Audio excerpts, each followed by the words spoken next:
Bonsoir à toutes et à tous, j'espère que vous allez bien.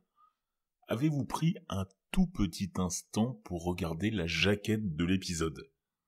Je vous le dis bien sûr parce que c'est important, et parce que 90% du temps, on ne le fait pas, même moi j'avoue. Sauf que ce soir, la regarder, ça a un enjeu assez important lié à l'histoire que je vais vous conter tout de suite. Une histoire vraie, qui s'est déroulée il y a quelques jours, au pays des faritas, des sombreros et des mariachis, le Mexique. J'aime bien enregistrer ce type de format parce que je le fais sans montage, presque sans coupe, je le fais dès que je découvre une histoire d'actualité, d'horreur qui me fascine ou me fait rigoler, et là, vous allez voir qu'il y a un peu des deux. Le 9 avril 2025, au cœur de la ville de San Luis Potosí, au Mexique, un événement aussi absurde qu'intrigant est venu perturber une manifestation d'enseignants.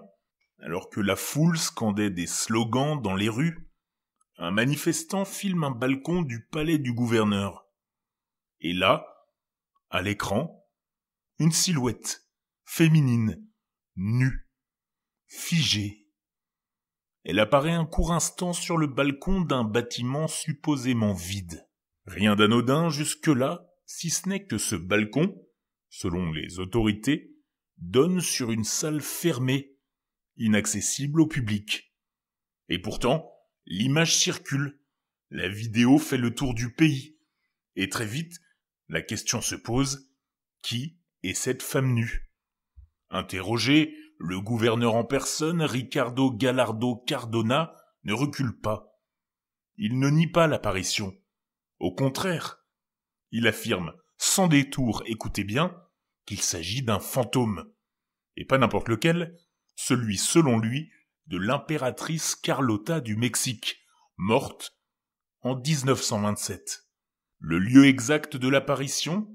Une salle isolée rarement utilisée qui abrite justement une statue de cire de l'impératrice Carlota. Pour appuyer sa version, Gallardo organise un tour paranormal avec des journalistes, dans l'obscurité, pour leur faire visiter cette pièce prétendument hantée. Il parle même d'exorciser les lieux. Mais évidemment, vous vous en doutez, cette version ne convainc pas tout le monde.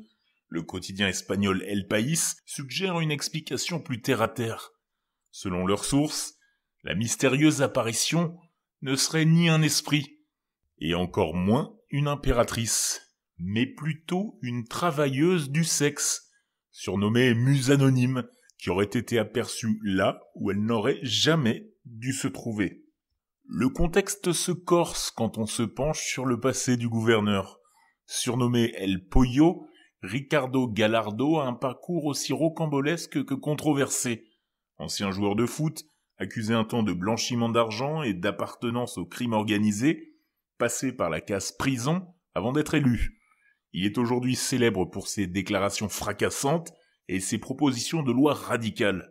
Et maintenant, c'est cette apparition, réelle ou non, qui vient ajouter une couche d'étrangeté à son mandat. Alors, fantôme ou mise en scène, en tout cas une chose est sûre, l'histoire est devenue virale, provoquant fascination, moquerie et enquête sur les réseaux sociaux. Cette silhouette nue continue de hanter les conversations bien plus que les couloirs du palais. Et dans le fond, une seule certitude demeure, parfois, la réalité politique mexicaine dépasse la fiction la plus démente. Alors je vous le demande à vous, mes crips. Allez voir très facilement la vidéo sur internet, femme mexicaine fantôme, avec les mots-clés de l'épisode. Vous l'aurez également en description de l'épisode, dans l'article du Dauphiné, et vous me direz tout de suite, pour vous, c'est un fantôme ou une femme bien réelle? Je vous laisse passer une excellente soirée dans le noir.